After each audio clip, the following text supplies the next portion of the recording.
book of Exodus. નિર્ગમનનું પુસ્તક. Before we take part in the Lord's table, we are going to read from the book of Exodus and chapter 32. મેજમાંથી ભાગ લઈએ તે પહેલા નિર્ગમન પુસ્તક એના 32મા અધ્યાયમાંથી વાંચીએ.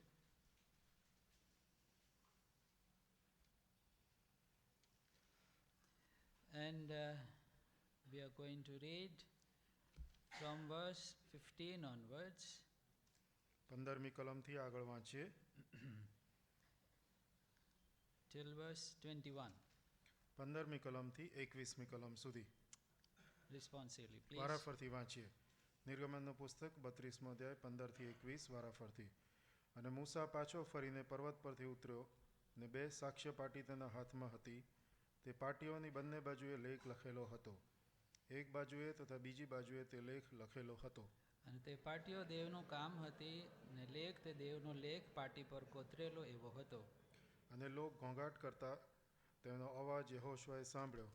ત્યારે તેણે મૂસાને કહ્યું કે છાવણીમાં લડાઈનો ઘોંઘાટ થાય છે.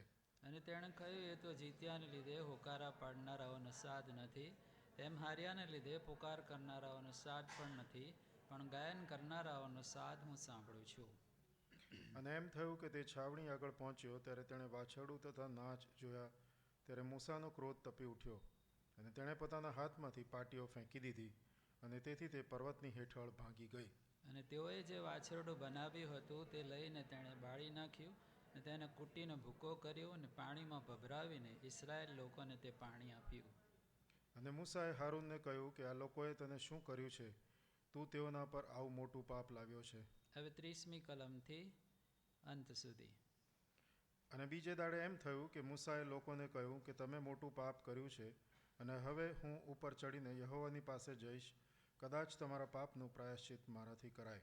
અને મૂસાએ યહોવાની પાસે પાછા જઈને કહ્યું, અરે એ લોકોએ મોટું પાપ કર્યું છે અને પોતાને કાજે સોનાનો દેવ બનાવ્યો છે.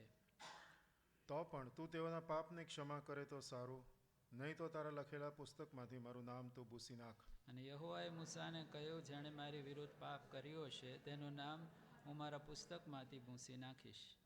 અને હવે ચાલ, જે જગા વિશે મેં તને કહ્યું છે ત્યાં લોકોને દોરી જા. જો મારો દૂત તારી આગળ ચાલશે, પણ જે દિવસે હું તેઓને જોઈ લઈશ તે દિવસે હું તેઓના પાપને લીધે તેઓને જોઈ લઈશ. અને જે વાછરડું હારૂને બનાવ્યું હતું તે બનાવ્યાને લીધે યહોવાએ લોકો પર માર આણ્યો. 1 કોરિન્થી અને 1 અધ્યાય. 1 Corinthians chapter 1 1 કોરિન્થી 1 અધ્યાય verse 9. અને એની 9મી કલમ. 1 Corinthians chapter 1 and verse 9. Shall we read it together, please? 1 કોરિન્થી 1 અધ્યાય અને એની 9મી કલમ આપણે સાથે મળીને વાંચીશું. જે દેવે તમને તેના દીકરા આપણા પ્રભુ ઈસુ ખ્રિસ્તની સંગતમાં તેડેલા છે તે વિશ્વાસુ છે. As we come near the table, we are reminded that this table speaks to us of the fellowship that we have with our loving Savior, the Lord Jesus Christ. જ્યારે આપણા મેજની પાસે આવીએ છીએ ત્યારે આપણા પ્રભુ ઈસુ ખ્રિસ્તની સંગત તે આપણને યાદ આવે છે. We have already been hearing and saying again and again that we believers are given 2 ordinances. અને આપણને કહેવામાં આવ્યું છે ને આપણે વારંવાર એ બાબત સાંભળી છે કે દેવે આપણને 2 નિયમો ઠરાવી આપેલા છે. Ordinances means authoritative guidance or commandments. આ જે નિયમ એટલે જે સત્તાપૂર્ણ જે આદેશો અથવા તો જે હુકમ તે કહેવાય છે. The 2 ordinances given to believers, one is the ordinance of baptism and secondly is the ordinance of the Lord's table. અને 2 જે નિયમો આપવામાં આવેલા છે વિશ્વાસીઓને, તે વિધિઓ, તે સૌથી પહેલી વિધિ તે બાપ્તિસ્માની વિધિ અને ત્યાર પછી મેજની જે વિધિ આપવામાં આવેલી છે. Baptism speaks of our union with the Lord Jesus Christ. અને બાપ્તિસ્મ તે આપણા પ્રભુ ઈસુ ખ્રિસ્તની સાથેની સંગત બતાવે છે. And table speaks of our communion with the Lord Jesus Christ. અને આ જે મેચ છે તે આપણા પ્રભુ ઈસુ ખ્રિસ્તની સાથેની સંગત બતાવે છે. Without union, there cannot be any communion. એકતા વગર સંગત હોઈ શકતી નથી. That's why those of us who are born again, without any argument, we obey the ordinance of baptism. અને એટલા માટે જેઓ કોઈ પણ પ્રકારનો પ્રતિકાર કર્યા વગર આ બાપ્તિસ્મા પામેલા છે તેઓ આ પ્રકારના જે એકતામાં આવેલા છે. જેઓ નવો જન્મ પામ્યા છે કોઈ પણ દલીલો વગર બાપ્તિસ્મામાં અધીન થાય છે. And because they obey, they start to have communion with the Lord Jesus Christ. અને તેઓ આધીન થવાને લીધે પ્રભુ ઈસુ ખ્રિસ્તની સાથેની સંગતમાં આવે છે. So these two ordinances are not given by Paul or by John or by Peter. They come directly from the Lord Jesus Christ. અને આ જે બે વિધિઓ એ પીતર અથવા યોહાન અથવા બીજા કોઈ તરફથી નહીં પણ આપણા પ્રભુ ઈસુ ખ્રિસ્ત તરફથી તે આપવામાં આવેલા છે. This is not the teaching of Beersheba. This is not what Brother Baksing has taught. This is the commandment of the Lord. અને આ કોઈ બેરશેબાનું શિક્ષણ અથવા ભાઈ ભક્તસિંહે શીખવેલા વિધિઓ એ નથી પણ આ દેવની આજ્ઞા છે. And that's why those of us who are born again must testify in baptism.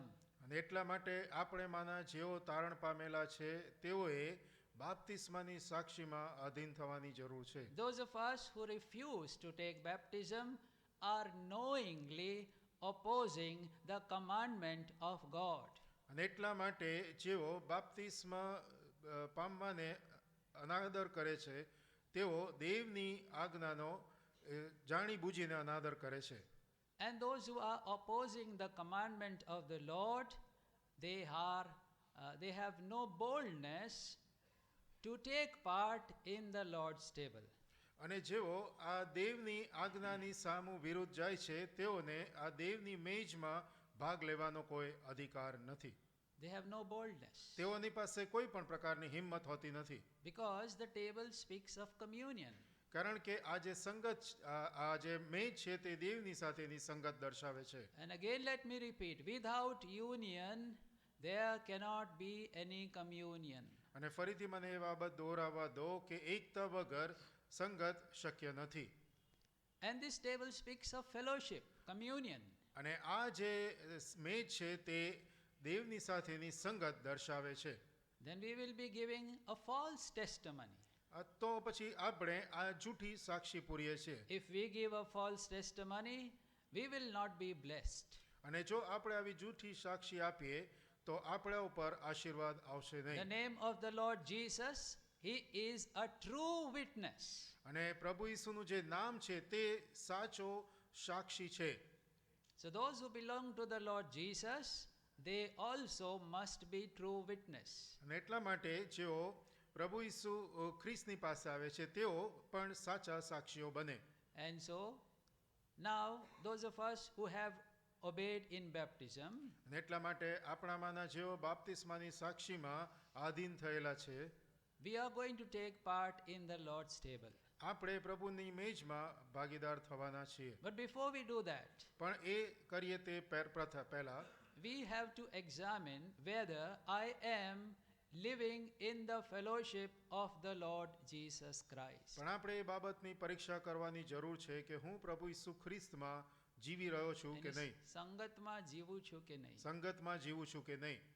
And what is the proof that I am living in the fellowship of the Lord Jesus? અને હું પ્રભુ ઈસુ ખ્રિસ્તની સંગતમાં જીવું છું તેની સાક્ષી શું, સાબિતી શું?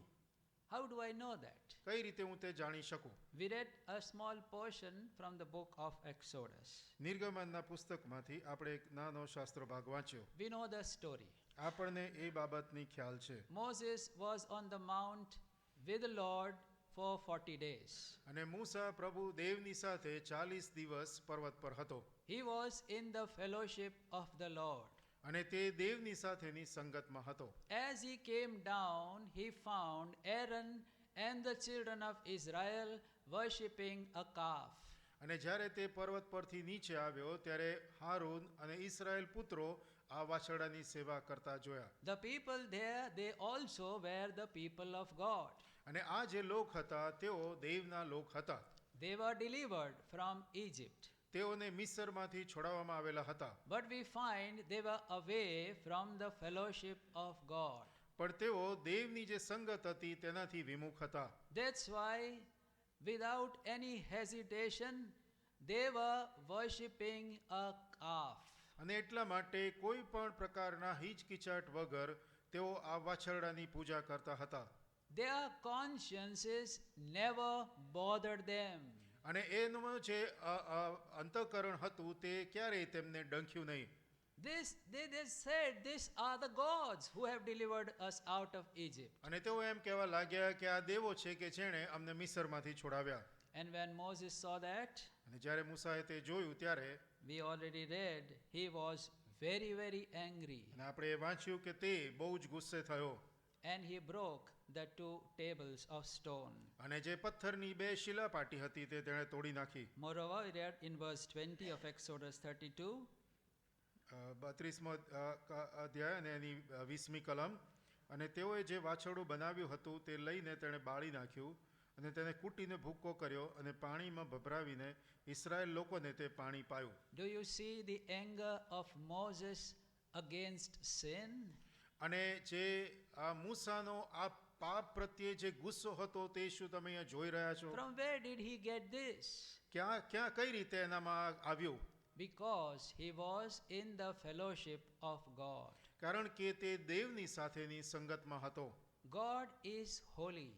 દેવ પવિત્ર છે. So those who live in his fellowship, they also learn to live a holy life. અને એટલા માટે જેઓ તેની સંગતમાં જીવે છે તેઓ આવું પવિત્ર જીવન જીવવાને એ પ્રયત્ન કરે છે. And those who live in his fellowship, they gain a special hatred for sin. અને જેઓ તેની સંગતમાં જીવે છે તેઓ આ પાપ પ્રત્યે એક ખાસ પ્રકારની એવી ઘૃણા ઉત્પન્ન થાય છે.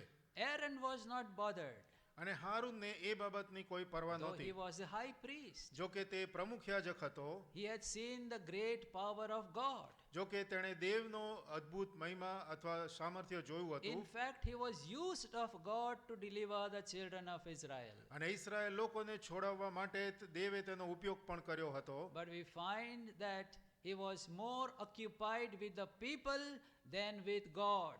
અને પણ અહીંયા આપણે જોઈએ છે કે તે દેવ કરતા માણસોની સંગતમાં એ વધારે મગ્ન હતો. That's why he forgot, my God is a holy God. કારણ કે તે એટલા માટે તે ભૂલી ગયો કે મારો દેવ તે પવિત્ર દેવ છે. How dare do I make this calf? હું કઈ રીતે આ વાછરડો બનાવી શકું? How dare do I worship it, and how dare do I make the people of Israel worship હું it? કઈ રીતે તેનું ભજન કરું ને ઇસ્રાએલ લોકોને તેની પાસે ભજન કરાવડાવું? But he was for a time away from the fellowship of God. પણ થોડા સમયને માટે એ દેવની સંગતથી જાણે દૂર થઈ ગયો. And so, how do I know I am in the fellowship of God? અને કઈ રીતે હું જાણી શક્યો કે હું દેવની સાથેની સંગતમાં છું? There will be a hatred for sin. પાપને સારું ધિક્કાર આપણામાં હોવો જોઈએ. We don't say it's okay. આપણે એવું ના કહીએ કે ચાલશે. All are doing, so I am also doing. બધા તે પ્રકારે કરે છે માટે હું પણ કરીશ. If that is our attitude, it clearly shows we are not living in the fellowship of God. જો આપણું વલણ એ પ્રકારનું હોય તો એ સ્પષ્ટપણે બતાવે છે કે આપણે દેવની સંગતમાં નથી. And secondly, we find Moses said, now I will go back to the Lord and ask his pardon.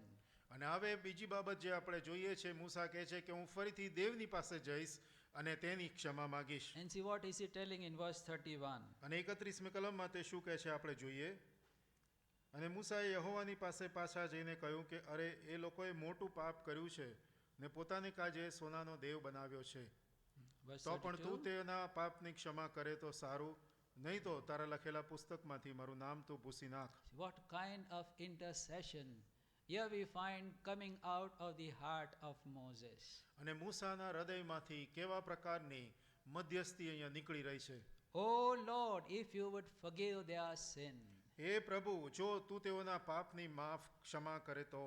So those who live in the fellowship of the Lord, they crave or they crave for more holiness.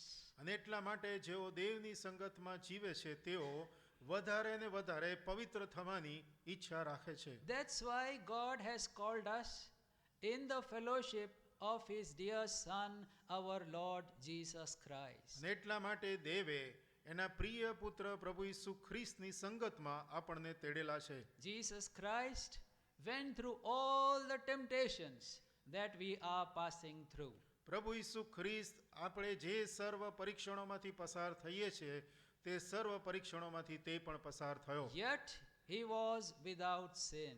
તેમ છતાં પણ તે પાપ રહિત હતો. So now if we fellowship with him, we are also going to be like the Lord Jesus Christ. અને એટલા માટે આપણે જો એની સંગતમાં હોઈએ તો આપણે પણ પ્રભુ ઈસુ ખ્રિસ્તના જેવા થઈશું. In fact, we become like what we fellowship with. અને આપણે જેની સાથે જેની સોબત માણીએ છીએ તેવા આપણે થઈએ છીએ. Turn to the book of Proverbs, નીતિ વચનના પુસ્તકમાં આવીએ chapter 13, અને એનો 13મો અધ્યાય, verse 20. નીતિ વચન 13મો અધ્યાય અને એની 20મી કલમ. Proverbs 13:20. નીતિ વચન 13મો અધ્યાય અને 20મી કલમ. Together, please. સર્વ સાથે મળીને વાંચીએ. જો તું જ્ઞાની પુરુષોની સંગત કરશે તો તું જ્ઞાની થશે, પણ જે મૂર્ખોનો સાથી છે તેને નુકસાન થશે. And that's very clear. As we fellowship, so we become. અને એ બહુ સ્પષ્ટ છે કે આપણે જેવી સોબત રાખીએ છીએ તેવા જ આપણે બનીએ છીએ. And so God desires to make us like his Son, the Lord Jesus Christ. અને પ્રભુની એવી ઈચ્છા છે કે તેના પુત્ર પ્રભુ ઈસુ ખ્રિસ્તના જેવા આપણે બનીએ. That we might be conformed to the image of his Son. That is the heart's desire of God. અને એટલા માટે કે એ આપણા દેવની ઈચ્છા છે કે તેના પ્રિય પુત્રના જે પ્રતિમા છે તેમાં આપણે ઢળાઈએ. That's why he has called us in the fellowship of Jesus Christ. અને એટલા માટે એણે એના પ્રભુ ઈસુ ખ્રિસ્તની સંગતમાં આપણને તેડેલા છે. So as we live in the fellowship of the Lord Jesus, અને આપણે પ્રભુ ઈસુ ખ્રિસ્તની સંગતમાં જ્યારે રહીએ છીએ we become more like him. ત્યારે આપણે વધારે ને વધારે તેના જેવા બનતા જઈએ How છીએ. is the Lord Jesus? પ્રભુ ઈસુ ખ્રિસ્ત કેવો છે? He is holy. તે પવિત્ર છે. It is written, be ye holy, for I am holy. હું પવિત્ર છું માટે તમે પવિત્ર થાઓ.